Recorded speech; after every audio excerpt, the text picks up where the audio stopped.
فتحت أبوابها وقال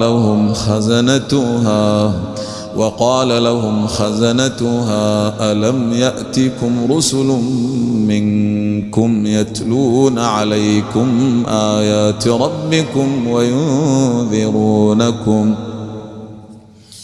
وينذرونكم لقاء يومكم هذا؟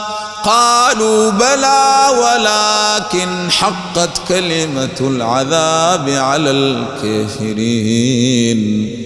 قيل ادخلوا أبواب جهنم خالدين فيها فبئس مثوى المتكبرين.